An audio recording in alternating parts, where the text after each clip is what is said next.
Underneath every pattern that runs your life, there's a wound. It's not a flaw, not a failure, it's a wound. Something that happened, or maybe didn't happen, that your ego has built an entire protective system around. Today we're going to name some of those wounds, because once you start to see what you've been protecting all of this time, the patterns start to make sense and they start to loosen. If you're new here, I'm Megan. I'm a spiritual teacher, a therapist, and the founder of Your Sacred Rebellion. I've spent 20 years doing therapeutic work on myself and others, as well as moving along the spiritual paths. Somewhere along the way, I understood that the inner work and the outer work weren't separate things. You can't free the world if you're still colonized inside. So that's what this program is all about. Deprogramming, liberation, freedom, so that you can show up to the new world that we are creating. So in our last video, we talked about what the ego is, the part of your mind that holds your identity and all of your programming and beliefs. We talked about how the programming got in and how it shapes your reality. But here's what I didn't say. The programming isn't random. It's organized around wounds. Your ego looked at what hurt you, what threatened you, what made you feel unsafe, and it built strategies to make sure that could never happen again. So the patterns aren't the problem, they're the protection. The wound is what's underneath.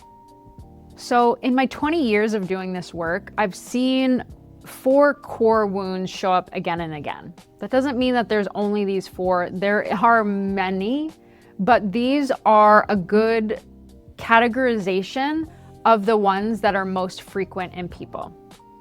Most of us carry more than one. They kind of layer on each other, they reinforce each other. But those 4 wounds are worth, belonging, visibility, and safety. Each one creates its own protective patterns. And once you understand the wound, the patterns start to make sense. And then once you see the patterns, you can start to work with them and stop them, redirect them, instead of being run by them. So the worth wound. The worth wound says, I am not inherently valuable. I have to earn my right to exist. So if you carry some part of this wound, you might have learned along the way that your worth wasn't a given. It was conditional on what you achieved or how impressive you were, on what you could produce or provide. So your ego built a strategy. Perform, achieve, be exceptional, never stop proving yourself. So this can show up as workaholism, perfectionism, the inability to rest without guilt, always raising the bar, deflecting compliments because you don't quite believe them, feeling like a fraud even when the outside world might say you're succeeding. Now, here's how you might be able to tell that you have this wound. You feel the most anxious when you're not doing something productive. Stillness feels like a danger, because if you stop performing, you might be exposed for what you secretly feel you are. Ordinary or not enough. So where does this one come from? Likely some families where love felt conditional on achievement, where the kid who performed got attention and the kid who struggled got ignored, or where worth wasn't modeled as inherent. It was something you had to earn over and over forever. Now the empire loves this wound. Capitalism is built on people who can't stop producing. In fact, that is part of the programming of capitalism, and this wound can also come from that place of believing that our productivity is what creates our worth. But this isn't a productivity problem, it's a worth problem, and no amount of achievement will heal it. Only recognizing that the wound is there and that the belief isn't true, and choosing differently, consistently. Next, we have the belonging wound. The belonging wound says, I am only safe when I am needed. If you carry this wound, you've learned your place in the family, in the group, in the world, wasn't secure. You had to earn it by being useful, by anticipating needs, by making yourself indispensable. So your ego built a strategy. Caretake, overgive, abandon yourself to hold everyone else together. This shows up as being the one everyone leans on. Saying yes when you mean no, knowing everyone else's needs but not having any idea of what your own are. Feeling resentful and then feeling guilty about the resentment. Giving more to make up for that resentment. What's the tell here? You feel selfish when you prioritize yourself. Taking up space without earning it through service feels dangerous and wrong. Where does this wound come from? Often families where a child had to manage a parent's emotions, where you became the stabilizer, the mediator, the one holding it all together because nobody else would. You learned your job was to make others okay, and that your needs were too much, a burden. This pattern gets reinforced hard by systems that reward selflessness, especially in women, in empaths, and anyone that was told their value lies in their service. But selflessness isn't virtue when it's self-abandonment.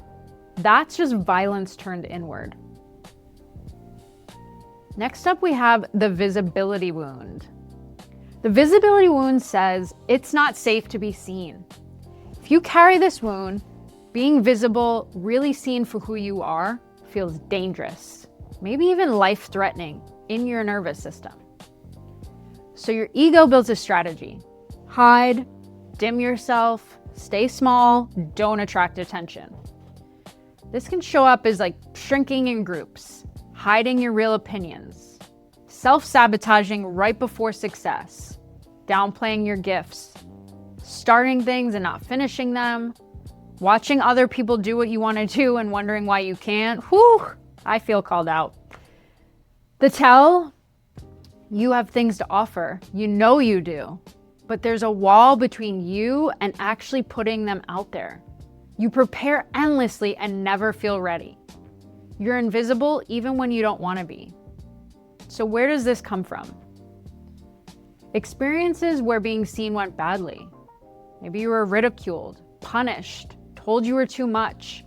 Maybe you were the sensitive kid in a family that didn't know what to do with you. Maybe visibility brought danger, the wrong kind of attention, or the pain of standing out in a world that punishes difference. So you learned to disappear. It was smart, it kept you safe.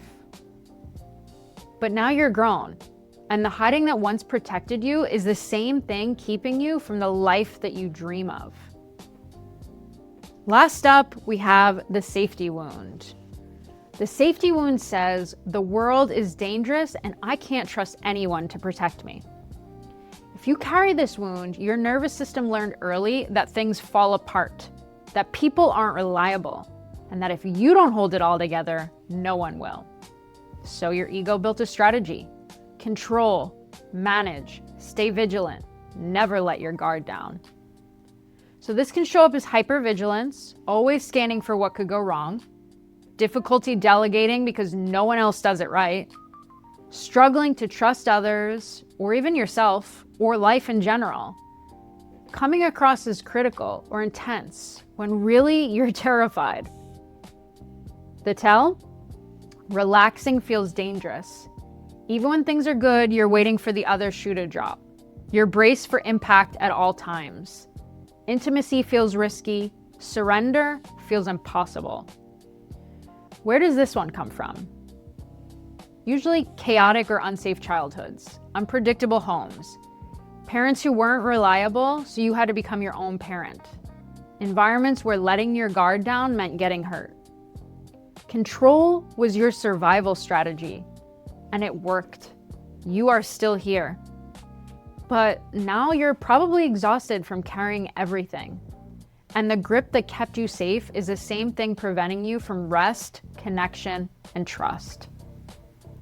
Now, you might not be at the extreme of any of these woundings and these patterns, but you might have little bits and pieces of each of them, or one or some of them.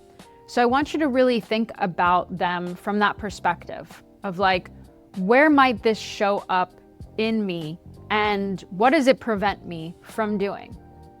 The other thing is I need you to see is these wounds aren't just personal, they're collective. See, the empire needs you to believe that your worth is conditional, so you never stop producing. It needs you to abandon yourself for others, so you never have energy left to question anything.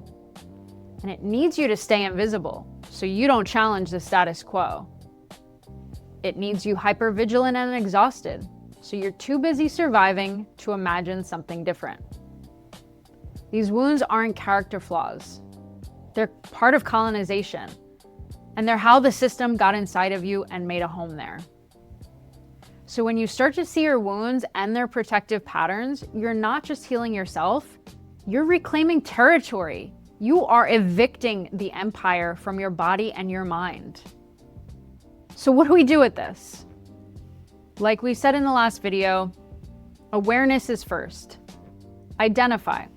What wound do you resonate with most? Where do you feel that recognition in your body as I was talking? And the second thing is really having compassion for yourself, having your compassion for these wounds and for these patterns. We are often so quick to jump on ourselves and beat ourselves up, right? That's part of the ego mind too, that inner critic. But the fastest way to loosen and massage these patterns away is to have compassion. These patterns grew from wounds that kept you alive. They're not failures, they're adaptations. Honestly, the best way is to thank them and recognize they're not needed in the same way anymore. And then the next step would be to start noticing what activates these patterns, right? Like, what is the trigger? What's going on that makes this pattern come out even stronger? If you notice yourself overworking, overgiving, hiding, or controlling, ask yourself, like, which wound is this protecting and why? What is going on in this situation that's activating that wound? You can go a little bit deeper with this practice by like really doing a deep dive in the wounds that run deepest in you. You could just focus on one or focus on all of them. But every time you notice a protective pattern showing up, pause and say to yourself, this is protecting my worth wound or my belonging wound. Connect the pattern to the wound. Draw the connection, because once you see what you've been protecting, the protection doesn't have to grip so hard. Okay, so now that you're starting to see the wounds, see the patterns, the next question is, how do you actually heal them? How do you rewire something that's been running for decades? That's what we're going to cover next in the next video. The actual process for working with these patterns, not just intellectually, but in your body in real time when you're activated. Subscribe so you don't miss it. Share this with someone who needs to see their wounds with compassion, and grab the free guide, Rewire Your Ego, Exit the Matrix, if you want to go deeper now. Link below. Remember, the wound isn't who you are, the pattern isn't who you are. You're the one who can finally see them both. And that's going to change everything.